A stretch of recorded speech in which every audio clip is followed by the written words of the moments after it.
ஐ hall உங்களால weight loss பண்ண முடியல, இல்ல வெயிட்ட குறைச்ச வெயிட் டக்குன்னு வெயிட் ஏறிது, இல்ல ஒரு 10 கிலோ குறைச்சிட்டேன் அதுக்கப்புறம் வெயிட் குறையவே இல்லை.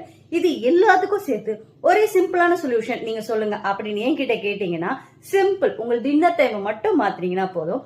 ஒரு 6 o'clockல இருந்து 7 o'clock உங்களுடைய டின்னரை நீங்க கம்ப்ளீட் பண்ணீங்க அப்படின்னா கண்டிப்பா உங்களால ஈஸியா வெயிட்டும் குறைக்க முடியும், வெயிட்டை மெயின்டைனும் பண்ண முடியும். பட் 6 o'clock சாப்பிடுறது ரொம்ப கஷ்டம் அப்படின்னு நினைக்கிறீங்க அப்படின்னா நீங்க பெட்டுக்கு போறதுக்கு 2 hours முன்னாடி உங்களோட டின்னரை கம்ப்ளீட் பண்ணுங்க. இப்படி பண்ணீங்க அப்படின்னா ஃபர்ஸ்ட் ஒரு 6 நாள்ல இருந்து 7 நாள் கண்டிப்பா கஷ்டமா தான் இருக்கும். அப்ப தண்ணி குடிச்சிடுங்க. இதை கண்டினியூவா நான் பண்ணேன்னா ஒரு மாசத்துல எனக்கு என்னென்ன நடக்கும் நீங்க கேட்டீங்கன்னா, கண்டிப்பா உங்க வெயிட் ஹெல்தியா குறைய ஆரம்பிக்கும், குறைச்ச வெயிட்டை அழகா மெயின்டைன் பண்ண ஆரம்பிக்க முடியும்.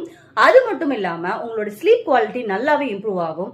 நீங்க தூங்கும் பொழுது உங்க பாடி கண்டிப்பா டெட் செல்ஸ் எல்லாம் ரிமூவ் பண்ணும், டாக்ஸின்ஸை ரிமூவ் பண்ணும், ஹார்மோன் இம்பேலன்ஸ் சரி பண்ணும். இதெல்லாம் நடக்கிறதுனால நீங்க ஹெல்தி ஏஜிங்ல அழகாவும் ஃபிட்டாவும் இருப்பீங்க. இதை உங்களுடைய பாடியோட கோல்டன் அவர்னு சொல்லுவாங்க.